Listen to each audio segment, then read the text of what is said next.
Okay. I saw the same movie twice. I don't know how I did it, but I saw it in regular on a TV set, and then I saw it on a freaking big screen. I mean, I knew that Riff Tracks was showing Carnival of Souls, but I figured, okay, but it's colorized. I mean, it's color to this. This movie I watched before is black and white. There's no real difference between it. No, it's the same movie. I just saw it twice, and an hour after each other. First unriffed and then riffed. Something like, oh god, I'm here for another experience.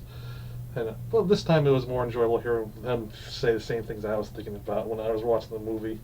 Uh, this movie is as if M. Night Shyamalan and David Lynch were time travelers, and they traveled in the '60s into this movie because.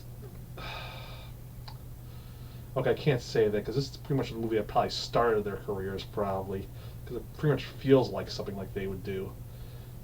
But it looks like the movies they would probably worship when they were kids and loved, because there's a freaky tone of it. It's a very eerie tone, and there's a very like pretty much the twist is coming. If you've seen all their movies, you know what the twist is the moment uh, the girl emerges from the freaking wreckage. Say not the wreckage, the river, and pretty much she's all shooken up, and then starts seeing things, and you're kind of thinking like, okay, is this where it's going? And sure enough, it does go there, but it takes a long way to get to that point. And honestly, it makes me wonder about this movie. Like, is it okay? Spoiler alert: she was dead to begin with after the accident. Basically, she pretty much her body is discovered amongst the three friends she died with. She didn't survive, but I mean, the interpretation I get this movie either A, her soul was wandering around, and then the gatekeepers of death finally got her at the end of the movie and returned her to her, or took her soul away, or I don't know. I mean, the movie doesn't really explain it, but it could be an interpretation of what she was, her final moments were. It's and basically I don't understand why she would want to be.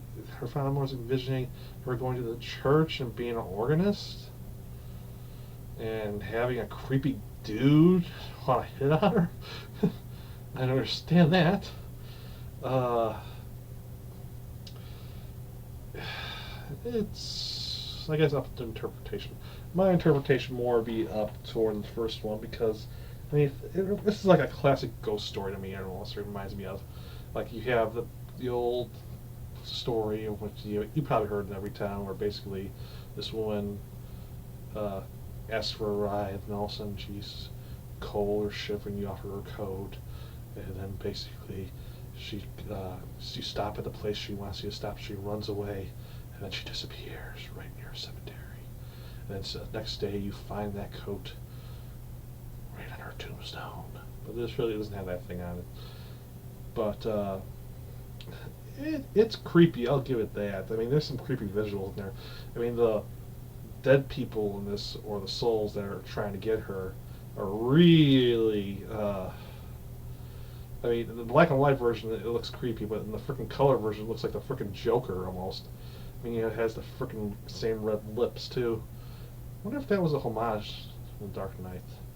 Probably was actually. Then that makes more sense than if they freaking went with the. Do you want to know how I got these scars? Yeah. But yeah, I saw this movie twice tonight. I saw it unriffed, which was not bad. I mean, it's just there's some performance in here that really they showcase that they were not clinically trained actors. They were just extras who knew probably this director and uh, did this movie for that reason because there are some choice acting in this.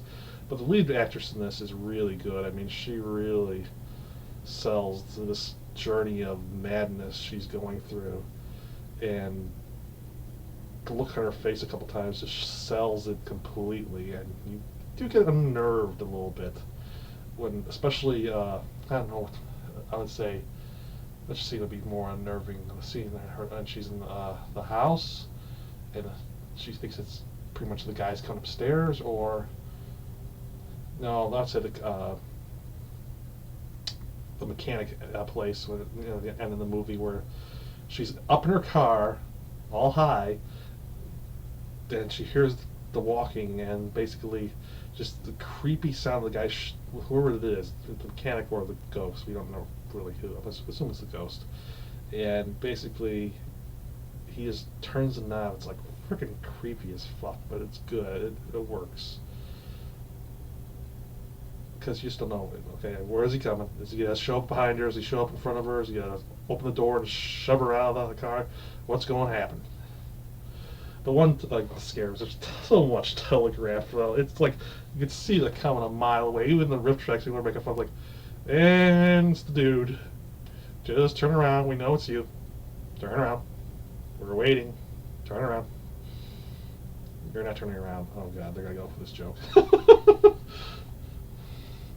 I was laughing. I mean, riff tracks is always great, and it's good to hear that. It's kind of weird that this is the first movie that I saw, basically, them watching the original version and then them doing this.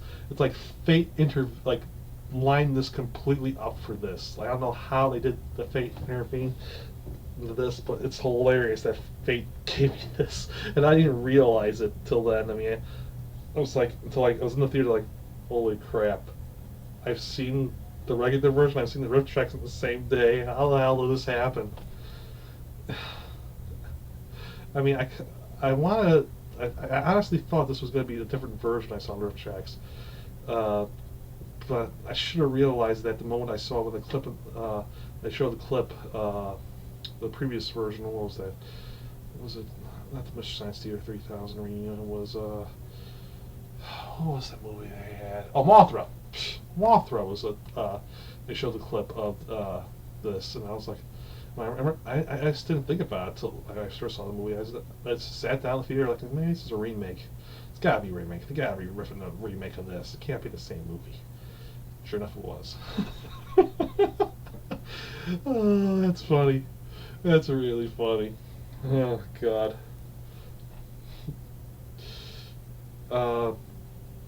But yeah, if you saw the riff tracks version, it's hilarious. I highly recommend go seeing it if you haven't seen it yet.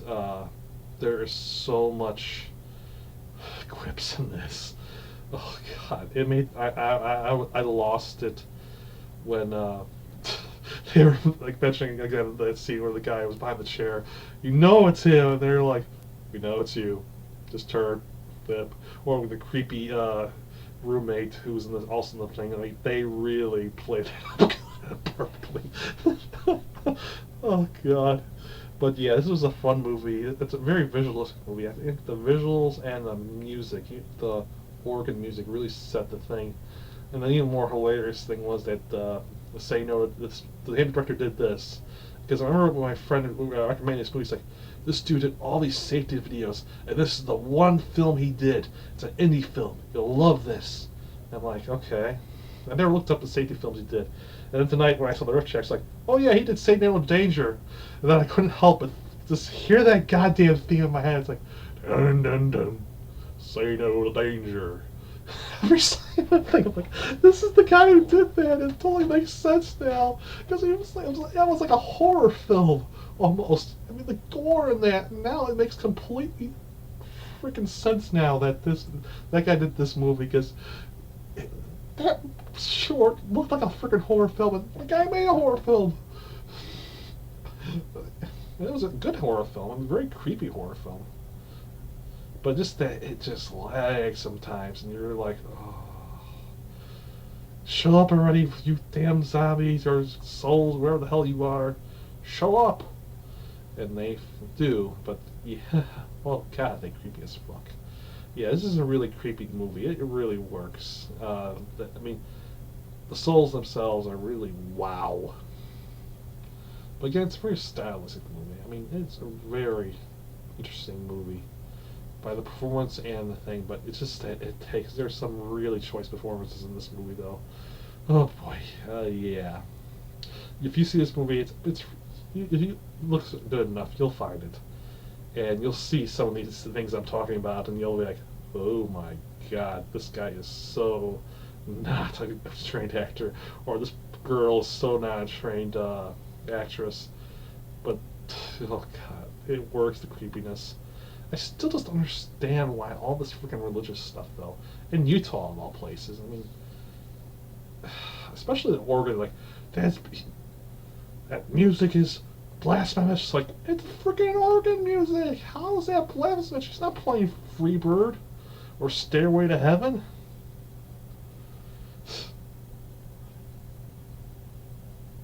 Anyway, that's my thoughts about this movie.